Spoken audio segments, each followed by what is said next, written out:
What's up, guys? We are here today in the Unscripted show, episode 2.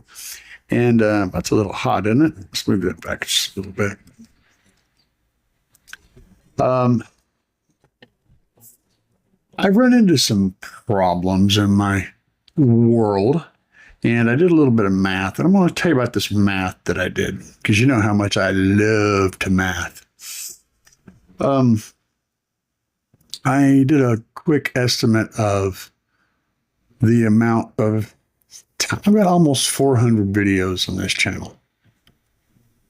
Let me say that one more time. I've got almost 400 videos on this channel at an average of around 10 minutes a piece. Of course, some of them are much longer than that. We're somewhere in the neighborhood of 66 hours of, actually, probably significantly more than that, of continuous car audio content. Now, I would challenge anybody out there listening to this show to talk about any subject in the world, that no matter how much you love it, no matter how knowledgeable you are of it, for 66 freaking hours without covering the same thing twice. Good luck with that. Yeah, that's insanity. Okay. So I absolutely love car audio. I absolutely love audio in general. And I love playing around with all the different elements, building, designing, tuning, tweaking, listening to, discussing, testing, innovating, researching everything there is about audio and car audio in general. But there's a limit to just how much creativity my brain can produce, and it can produce a lot. Let me tell you, the things I start thinking about when I'm walking around the house, just random things that pop into my head, will blow your mind. Probably have me carted off with a white coat or with a special jacket by guys wearing white coats. I've worn one of those before. You guys ever been in a padded cell? I have. Yeah, man, there's so many long stories behind so many of the crazy things that have happened in my life. In that case, I got into a fight with the guy while I was incarcerated in the county facility. And I got the best of him first, and then he started getting the best of me. And he worked me over really, really good, got me a pin, the mount, just wham, wham. And I finally got my knee up and got him in the boys, at which point he commenced to getting up off of me, and I had grabbed him by the shirt and slammed his head into this metal door jamb, about knocked him senseless with that trick. And I commenced to beating on him, and then the county sheriff and his boys come in with the big old can of pepper spray and commenced to letting us have it.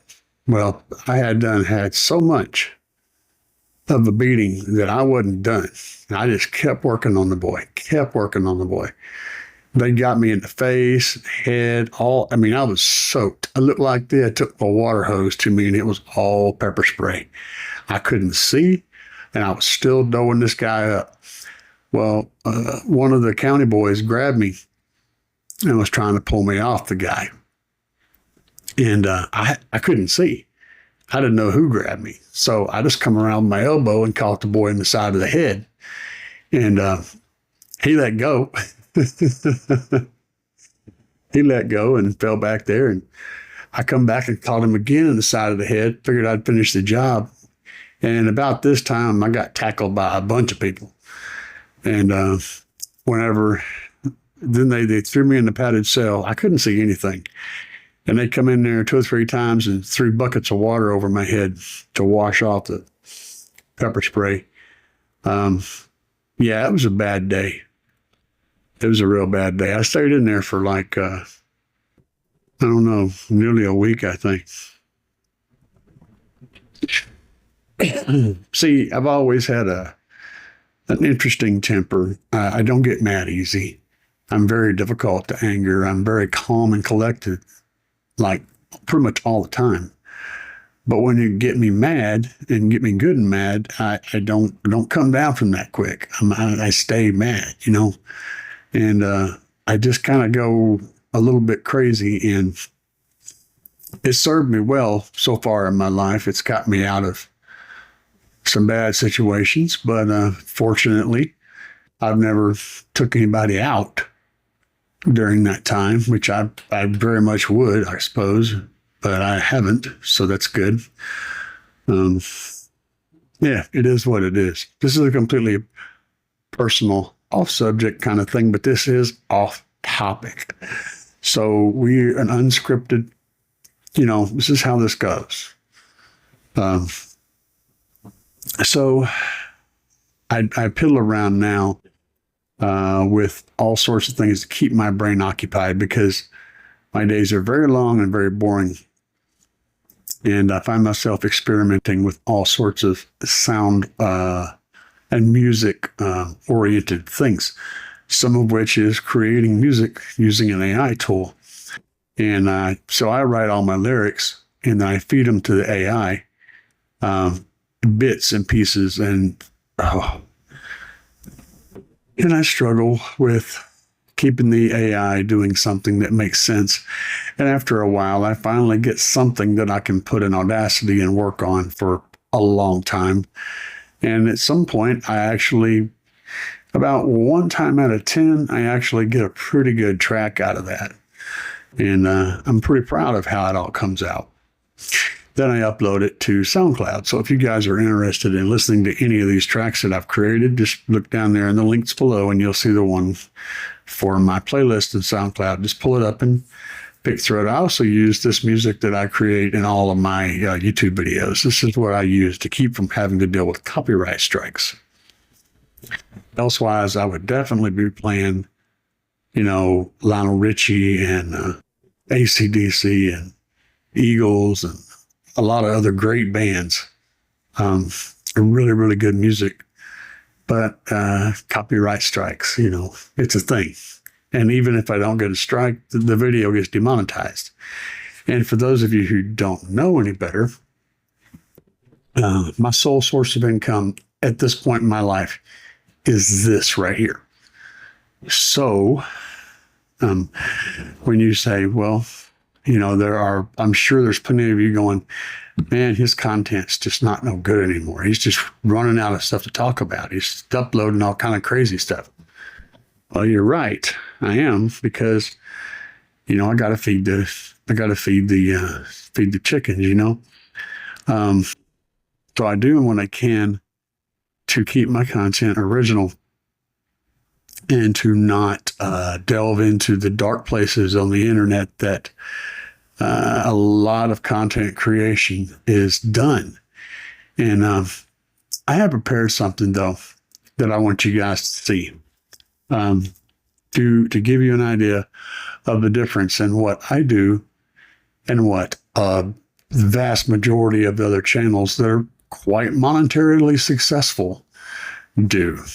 And so I wrote the script for this, what I'm going to show you. I wrote the script. I did the research. I wrote the script. I pieced it all together. And then I fed my script to an AI video generator. Now, the script is good. I think you'll enjoy the script. Pay no attention to the video itself because it sucks. But this is something that you would see on YouTube if you were researching. This is similar to what you would find. So the video is about, I don't know, four minutes long or so. And I'm going to include it on this because I want you guys to see the difference in what I normally do and what everyone else is doing. Okay, not everyone else. There's most of the content creators that work around car audio are pretty faithful to being original and, above board, and myself included, as hard as it is to do sometimes.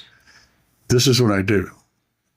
But I do want to put this up there. I'm not going to upload it as its own video like most of these crazy people will, but I will put it in there, and so you guys can watch the video, because it is a good script. I mean, I wrote it. And I think you'll find it interesting. But,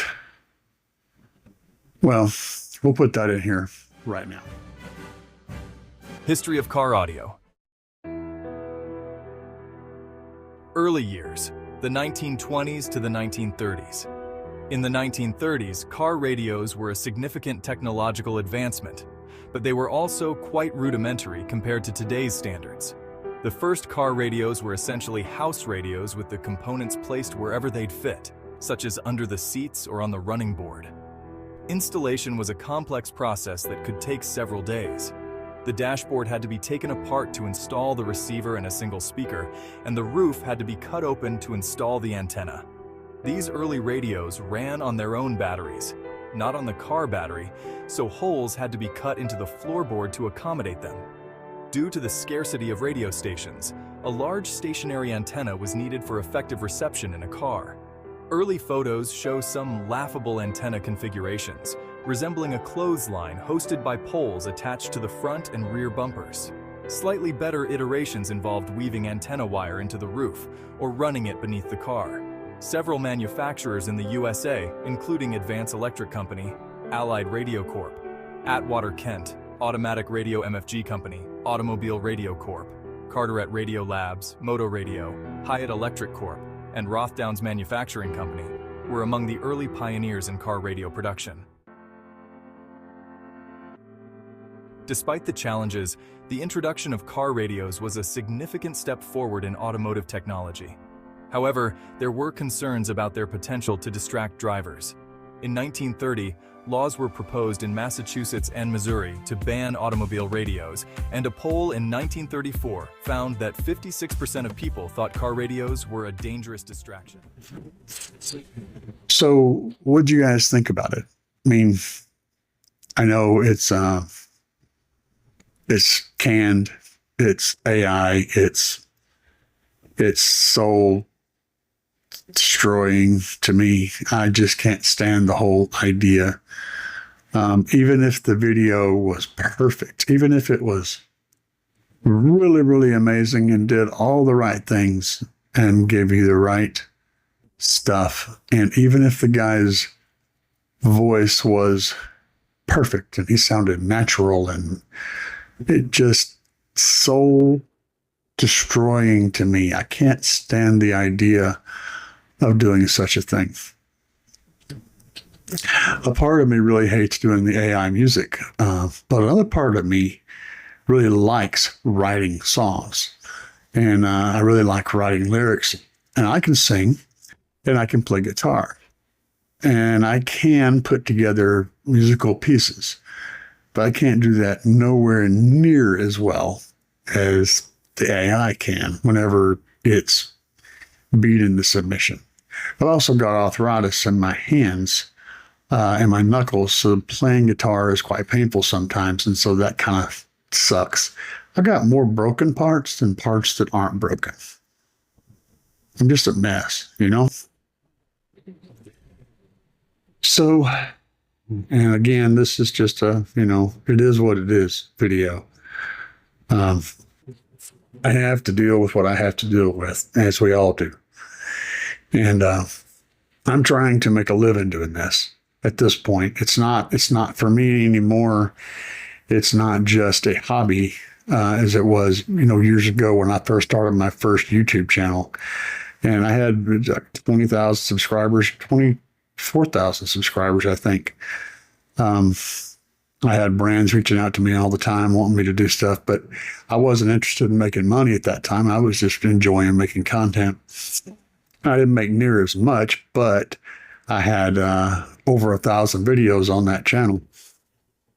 And the story behind that getting lost was someone emailed me an email that seemed legit from YouTube or from Google saying that I had done something bad in a video or something. And they had sent me a little PDF to open to see what they were talking about or whatever it was. I opened this file.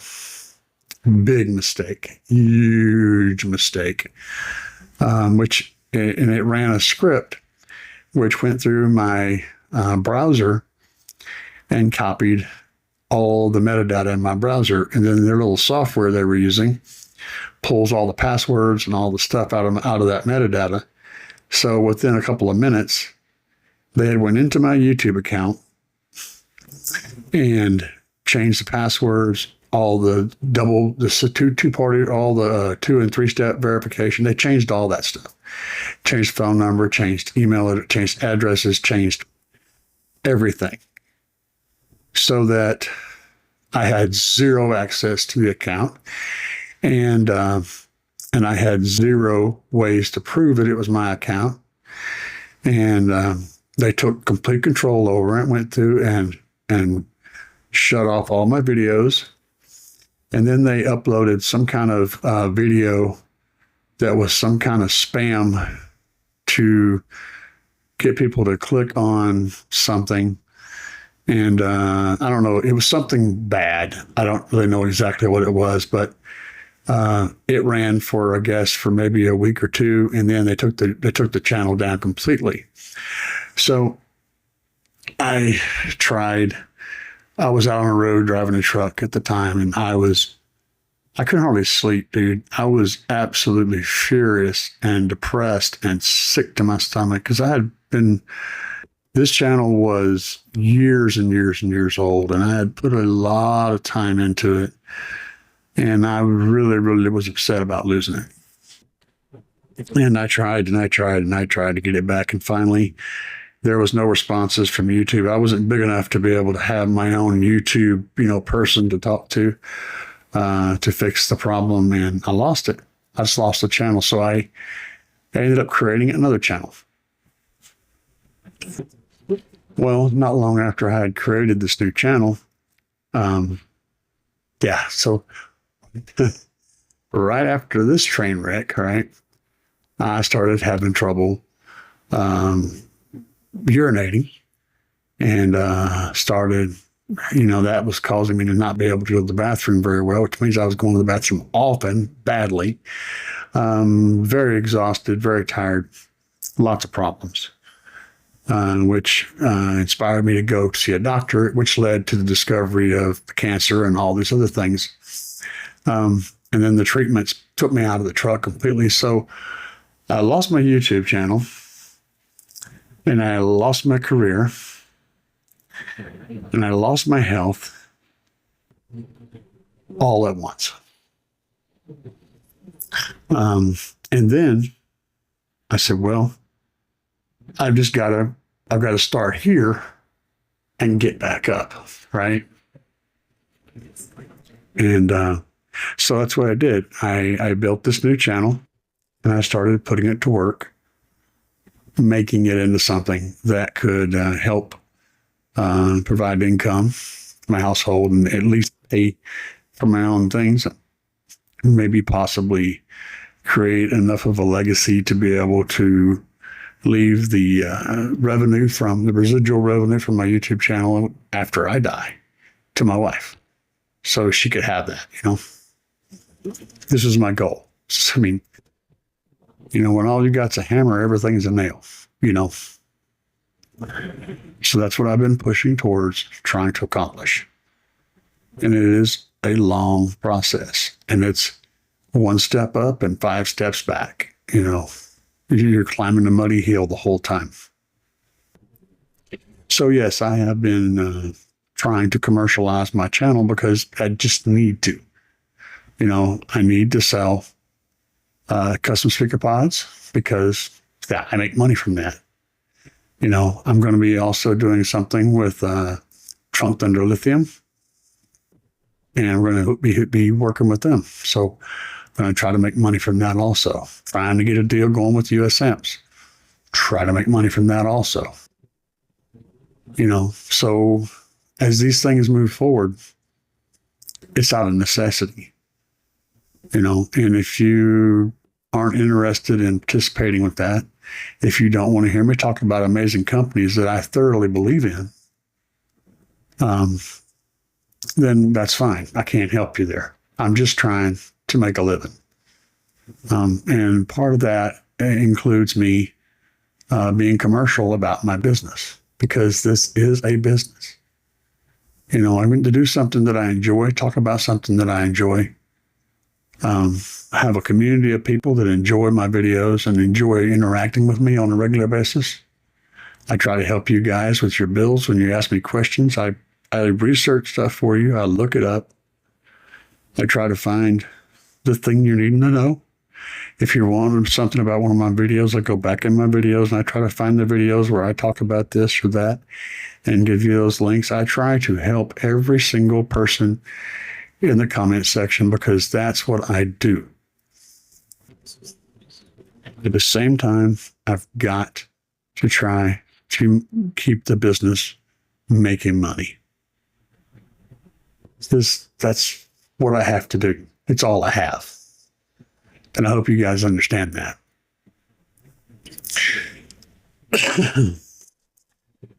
Now, I'm also considering, and I want to hear your input, I am considering doing something once or twice a week, maybe, or once a week, I don't know, where I'm doing a live show. And I'll set up a live show thing probably right here in this basic format for you guys to be able to interact with me and ask me questions live, respond to those things. I'm not going to have any of the flashy little video clips or any of the funny music or any of that kind of stuff going on. It's going to be pretty cut and dry, at least in the beginning, because I'm still trying to get a grip on all the equipment and all the things I need to have running to make this work. I got to piece together with stuff that I have laying around. I can't go out and spend thousands of dollars on, the new setup to make all this work. I have to just kind of piece it together out of the stuff that I have. So I understand that that's going to be a thing. But let me know what your comments are, your thoughts on any of this down below. And let's know that we're doing it day by day, step by step. And I'm stabbing it until it's dead, because that's how I roll. Anyway, guys, I hope this was entertaining. Please hit that subscribe button, and peace.